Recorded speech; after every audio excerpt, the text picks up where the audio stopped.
Siku nyingine tena tumekutana na Mrembo Shuu kwa sababu ni mtu amejikaa yuko busy na biashara. Tukasema tuweze kukusogezea exclusive moja makini kabisa kuhusiana na Mrembo Shuu. Atakwenda kufungua mambo mengi sana, lakini yote kwa yote atatupitisha mwaka 2025 ulikuwa ni mwaka wa namna gani Kwa sababu tunajua yako mengi ya ziada ambayo ametajwa, lakini leo atakwenda kutuambia baada ya ukimya wa muda mrefu. Mimi tu Abraham Litano kutoka Bongo 5 Network, ila kwa nasi kwa update zaidi.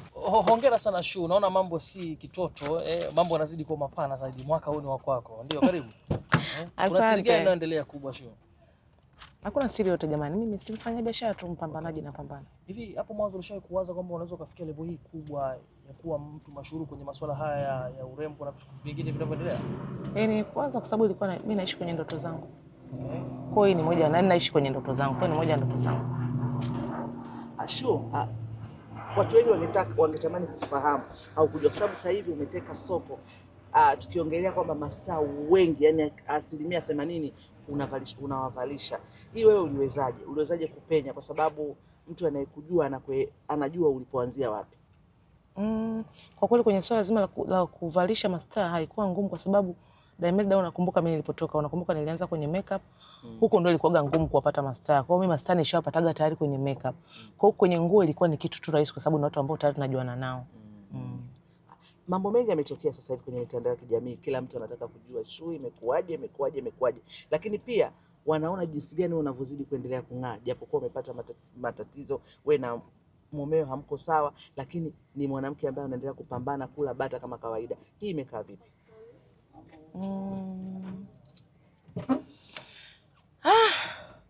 Kwa kweli hapo sijui niongee nini, lakini maisha yangu yanaendelea, alhamdulillah. Hakuna unachojutia? Sina ninachojutia hata kidogo. Yaani kwamba unajua kuna mtu anaweza kufanya maamuzi akasema kwa kweli maamuzi yale nilifanya vibaya, labda ningekaa mara mbili ningefikiria kungekuwa na hivi. Wewe hauone kama labda nilifanya haraka kuondoka, nilifanya haraka kutosubiri? Kwa kweli sijutii, na sidhani kama itafika siku nitajuta. Hivi Shuu, ukiwa na hasira wewe ni mtu unatumia mbinu gani kupooza hasira zako? Naenda beach. Naenda beach. Nikiangalia maji na kuwa sawa. Beach mbona unapendelea? Tu mbadi nione maji. Maji tu. Nikiona maji mimi nakuwa sawa. Baada hapo inafutika kabisa. Kila kitu nakiacha pale, nikitoka pale nakuwa mpya. Hivi inawezekana vipi mtu labda akakufanyia kitu ambacho ni tofauti alafu ukamsamehe kirahisi? Hiyo inakuwa ni tabia binafsi ambayo umejengewa, ni malezi, au tu ni maamuzi yako tu hapa na pale? Sipendi ugomvi kabisa. Sipendi ugomvi. Kwa mtu anapokuwa amenikosea mimi na kaa pembeni tu. Maisha yangu mengine yaendelee. Shuu, sasa hivi kila mtu anakuangalia na anajua kabisa kwamba jimbo liko wazi, yani uko single. Uko tayari kuolewa mara nyingine? Hapana. Kwa nini? Najipa muda kwanza. Kuolewa lazima nitaolewa kwa sababu ni mtoto wa kike, lakini sio kwa sasa hivi. Na mwanaume ambaye labda pengine labda ukiwa tayari, labda anapenda awe na wewe, anapaswa kuwa na sifa gani na vigezo gani? Kwanza awe mtu mzima kidogo, yani asiwe, yani anizidi miaka hata 10 hivi. Yes, lakini pia awe tu ana uwezo wa kuihudumia familia yake, basi ananitosha. Kwa ina maana ankodeo wale kuzidi miaka 10 wewe? Hapana, naomba tusiongelee hivyo vitu. Haya. Huko mimi nishatoka. Mimi nataka Shuu, swali langu la mwisho kwako, nataka kujua umechukua muda gani kumove on? Mimi kwa kweli sijui nimeombwaje. Mimi nahisi nimeombwaga tofauti sana. Mimi moyo wangu ukishachoka, hata hapo naweza tu nikasema mimi basi. Hata sichukui muda mrefu. Inaweza tu nikajipa tu muda wa kuvumilia kidogo, lakini na ukiamua hivyo, na maana kwenye simu, na maanisha kwenye namba yule mtu kwenye simu unaidelete, kwenye sehemu yote unakuwa umesha delete, au ndio ile una delete kichwani namba ipo? Alafu mimi sinaga tabia za kudelete vitu, kwa sababu hata nikidelete labda huenda siku nikaihitaji. Alafu mimi pia hata sipendagi, nimeshakwambia mimi sio mgomvi, sipendagi ugomvi. Ndio maana unaona hata hivyo nimetoka kwa amani tu. Wewe umeshasikia kama nimeongea short. Na amani niko sawa, basi natosha. Hivi sasa Kijiwenonga woga unafuatiliaga sana mambo yake? Ndio nafuatilia. Kwa unamkubali kwa namna moja ama nyingine? Namkubali sana. Okay. Moja ya comment ilikutana nao alisema kwamba Zai Kijiwenonga ndo sababu ya wewe kuweza kufanya kila kitu ambacho tunakiona kinalia kwa sasa hivi. Kwa kweli hapana. Sio kweli. Okay. Mwaka unaisha sasa, umejipanga vipi kwenye biashara yako? Ofa zikoje, lakini pia mwakani tutegemea nini kikubwa? Kwa kweli nimejipanga vizuri sana, ofa zipo za kutosha kwa wateja wangu, na mwakani wategemea mambo makubwa sana kwa sababu nipo kwa ajili yao, na mimi bila wao mimi sio kitu. Kwa wajiandae tu kupata mambo mazuri zaidi. Namba yangu leo hujaifuta kwenye simu? Hapana, sijaifuta. Na kikupigia unapokea mazungumzo kama kwa hiyo? Siwezi kupokea na simu yake. Kabisa. Mbona anasema kwamba anakupigia unapokea mazungumzo na hamna kinyongo chochote? Mimi kwa kweli naomba tusimuongelee huyo mtu. Sihitaji kumuongelea. Lakini inawezekana show leo ndio ikawa mara ya mwisho watu wakafungwa kwa sababu kuna interview alifanywa Ngodewa, alisema yeye ndo aliamua kuondoka. Yeye ndo aliamua kukuacha. Yaani mimi naomba tu mitandao iendelee kumsikiliza yeye, lakini mimi siwezi kuongea chochote.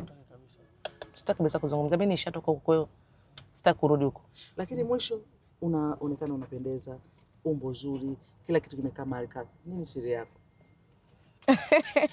Damedo ni mbea. Jamani, si nimeamua tu kuwa mrembo. Nimeamua tu kuwa mrembo, hamna siri yote.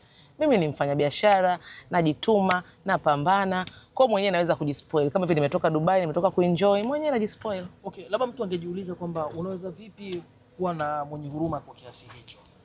Kwamba labda umpambanie mtu awe star kupitia wewe afu itokee tu unaamua kumkataa moja kwa moja. Hii ina maana gani? Inatoa funzo gani labda kwa ambao wanakufuatilia hapa? Kwa watu, mtu mwenye akili vizuri, yeye ndo alikuwa anatakiwa labda, yani ajue kwamba huyu mtu kanitoa hapa kunifikisha hapa. Yani yeye ndo alikuwa anatakiwa ajue kwamba huyu mtu kanitoa hapa kunifikisha hapa, kwa hiyo ibidi yeye ndo atumie akili kwamba ni jinsi gani aishi na mimi, lakini mimi kwangu niliona tu ni kitu cha kawaida. Sio kwenye kupitia maisha yako wewe na hali ilikuwa mume wako mlivyoishi. Hasa kwenye mitandao ya kijamii ilikuwa inawahamasisha watu kuamini kwamba hii love sio ya kitoto. Mlikuwa mnacheza, mlikuwa mko kwenye TikTok, mlikuwa mnafanya vitu vingi ambavyo watu wengi wanaowazunguka nini mmekuwa role model wao kutokana na yale mapenzi. Unataka kuwafundisha nini hasa kuhusiana na mitandao ya kijamii, watu wanaoona kwenye mitandao bila kujua undani wa kile kitu ambacho kiko ndani? Na washauri Tanzania wenzangu waishi maisha yao, waachane na mitandao. Yaani tu waishi maisha yao, waachane na mitandao. Kama wanaweza, lakini mitandao tu wapite, wacheke, wa refresh mind, wafurahie basi, lakini waachane na mitandao, waendelee na maisha yao halisi. Okay. Usingo huu ambao umeutaja hapa kwamba sasa hivi unaamua kupumzika, itachukua muda gani? Miaka 2 au 3 fulani hivi ya nguvu? Kwa sababu unazidi kunawiri sana. Sasa sijajua kama kuna watu ambao wataweza hili kwenye nyota zao. Inategemea. Naweza kushangaa hata leo nikampata yule ambaye nafsi yangu inahitaji nikawa naye. Lakini atakiwa kufanya biashara Kariakoo.